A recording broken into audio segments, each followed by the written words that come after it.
बिस्मिल्लाहिर्रहमानिर्रहीम। खातिन हज़रात, मैं हूँ अख्तर अब्बास और आप सबको मेरा सलाम पहुँचे। लड़के घर से तैयार होकर निकलें तो उनको बुरी नज़र से नहीं देखा जाता, पर लड़की बेचारी घर से तैयार होकर निकले तो उस पर बाहर की तो बुरी नज़र बाद में पड़ती है। जो ख़ानदान के लोग हैं वो भी उसको कई तरीक़ों से देखते हैं और दिल दुखा देने वाली बातें करते हैं।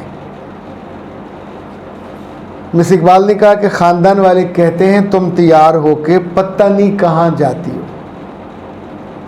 मेरे वालिद बीमार हैं, अम्मा घर के काम करती हैं, 2 बहनें हैं, दोनों अभी पढ़ रही हैं, मैं वाहिद घर का कफ़ील हूँ। लेकिन इतनी दिल तोड़ने वाली, दिल दुखाने वाली बातें सुनने के बाद जी चाहता है ख़ुदकुशी कर लूँ। अच्छा बेटा, ख़ुदकुशी करने को क्यों जी चाहता है? ऐसे लोगों की ज़बानें तालू से खींचने को क्यों नहीं जी चाहता? और ये बात करने वाले कोई और नहीं है, आपके अपने हैं, ख़ानदान के लोग हैं। जिस रोज़ लड़कियां ये जुर्रत करने, देखिए चोर हो तो उसे चोरी से और उसके डर से भी एक होती है ना कि मैं पकड़ा जाऊंगा, तो आप चोर नहीं हो, आप किसी गलत काम पे नहीं जा रहे। अब 2 चीज़ें हैं, अगर ख़ानदान और घर वालों की परवाह करनी है तो मैं आपको अलग चीज़ बताता हूँ, अगर परवाह नहीं करनी तो अलग चीज़ है। और तीसरा, नुकसान और फ़ायदे के बीच में आपको ये जो लोग हैं जिनसे वास्ता क्यों पड़ता है, ये करते क्यों इस तरह, क्यों तकलीफ़ पहुंचाते।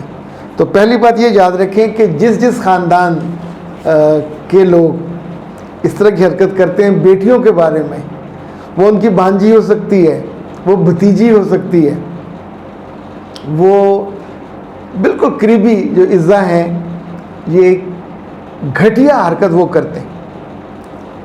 उन्हें इल्म होता है कि इनके घर में कोई बदकिरदार नहीं है, उन्हीं की फैमिली है, लेकिन इस तरह के जुमले कहते हुए उनकी ज़ुबान नहीं जलती, ना उनकी ज़ुबान को पकड़ता है, मज़े लेके सारे सुनते हैं। तो अगर तो आपने उनकी परवाह करनी है तो फिर ये कीजिए, ये 5 काम है। नंबर 1, तैयार होकर उनके सामने ना जाए। नंबर 2, अपने जाने का वक्त बदलें, अगर रूट बदल सकते हैं तो वो भी बदलें। नंबर 3, जो रिक्शा है वो दरवाज़े पे आके ले, उसमें बैठें और चले जाएं। नंबर 4, कमरे से जब आप निकलें तो आपने क्या पहना हुआ है, कैसा मेकअप किया हुआ है, कैसे बाल बनाए हुए, ये नज़र ही नहीं आने चाहिए। कोई बड़ी सी चादर ले लीजिए, सर पे स्कार्फ ले लीजिए। इन सब से जो ज़्यादा सेफ़ है, इस सारी बकबक से आप निकल जाओगे, वो ये कि कोई अच्छा सा बुर्का लीजिए और वो पहनिए जो आपके पाँव तक को छुपा ले। तो आराम से निकलिए, रिक्शे पे बैठिए, अपने ऑफिस पहुंचिए, कॉलेज पहुंचिए, जहां भी आप जॉब कर रहे हो वहां जाके आराम से उसको उतार के तय करके रख लीजिए। अगर आप मुस्तकिल स्कार्फ लेते हो, ये सबसे अच्छा है, फिर आमतौर पे कम बातें सुनने को मिलती हैं। अगर आप ऐसे करके लेते हो तो भी मामला निस्बतन कम होता है। नंगे चेहरे के साथ ये बातें ज़्यादा सुननी पड़ती, क्योंकि नंगे चेहरे में सुबह सुबह आपका चेहरा फ्रेश होता है, मेकअप भी थोड़ा सा हल्का फुल्का किया होता है, मुँह धुला होता है, कपड़े नए पहने होते हैं, तो एकदम से जो हमारे यहाँ बद नज़र और बद निगाह लोग हैं, ये सिर्फ मर्दों में नहीं होते, औरतों में भी होते हैं, वो फिर देखते हैं तो उन्हें बुरा लगता है। अच्छा जी, अगर आप चाहते हो, आप कहते हैं मुझे कोई परवाह नहीं है, मैं किसी की परवाह नहीं करती, तो फिर उसका भी कुछ है, तो उसका नुकसान ज़्यादा होंगे। पहला नुकसान ये होगा कि आने वाले 1-2 बरसों में जब आपके रिश्ते आएंगे तो इन्हीं में से किसी ने जो जुमला कह देना है और फिर रिश्ता नहीं हो सकेगा। यानी इन औरतों की ज़ुबानें बहुत गंदी और लंबी होती हैं, जो ख़ानदानी औरतें होती हैं, ख़ानदान के साथ रहने वाली। दूसरा नुकसान ये होता है कि आपकी जो रिप्यूट है वो ख़राब होती है। वो ख़राब होती है घर से, वहीं आसपास के लोग आपस में बैठ के जब वो गॉसिप करते हैं तो फिर ये बदनामी घर के दरवाजे के बाहर आमतौर पे बैठी होती है, इन बातों से वो उठ के खड़ी हो जाती है और जैसे सोए कुत्ते को उठाए ना तो वो फिर बोलता है। इसी तौर पे ये बदनामी भी फिर जगह जगह उसकी जो बोल है, बोल बचन, वो दूर तक जाता है।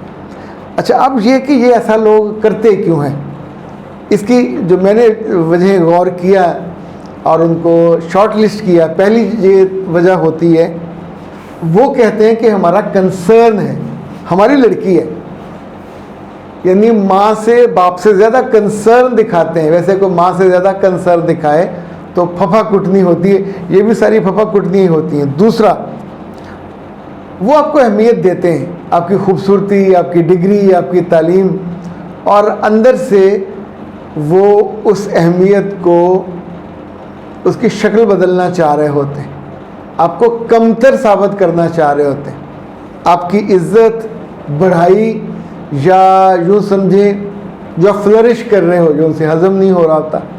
तीसरा, वो जेन्युइनली आपसे हसद करते हैं, वो जेन्युइनली ये समझते हैं कि ये बेवकूफ़ है, अहमक है, इससे अपना आप संभाला नहीं जाएगा, और इसे कोई भी बेवकूफ़ बना लेगा और तैयार हो के पता नहीं कहाँ जाती है।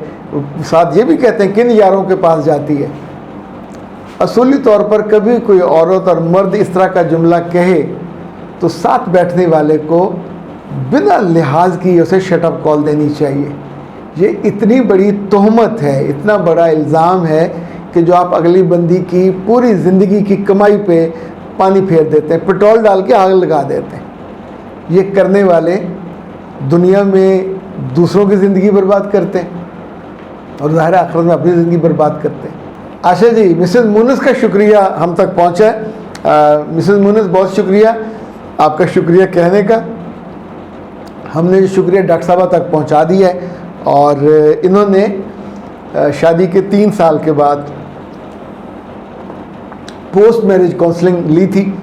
सेशन इनका बहुत अच्छा हुआ, तो अल्हम्दुलिल्लाह उन्होंने चीज़ों को अंडरस्टैंड किया। इनका रिश्ता बिल्कुल फीका हो गया हुआ था, यानी ना मियाँ से ये खुश थी ना मियाँ से खुश थे। इनका एक बच्चा भी है। फिर हमने इनको ये जो पोस्ट मैरिटल वीटी सोल्यूशन है ये भिजवाया। ये दोनों उन्होंने इस्तेमाल किए करीबन 1 माह पूरा, और उसका जो फल मिला उनको, उनके मियाँ, he is very happy, when he is happy she is very happy. जब ये दोनों खुश हैं तो इनका पूरा घर मुस्कुराता है। ये बुनियादी तौर पर नाज हब्स का है, आप इनसे मंगवा सकते हैं कॉल करके। ये कस्टमर स्पेसिफिक होता है, और 0341657826 पे आप कॉल कीजिए। और अगर आपकी शादी को 2 साल, 4 साल, 10 साल, 12 साल, 20 साल, 30 साल भी हो गए तो भी आप काउंसलिंग भी लीजिए, और ये पोस्ट मैरिटल जो वीटी सोल्यूशन है ये मंगवाइए। आपकी ज़िंदगी में बहुत बेहतरी, बहुत खूबसूरती, और सबसे अच्छा बहुत ताजगी आएगी। अख्तर अब्बास को दीजिए इजाज़त। अस्सलाम वालेकुम।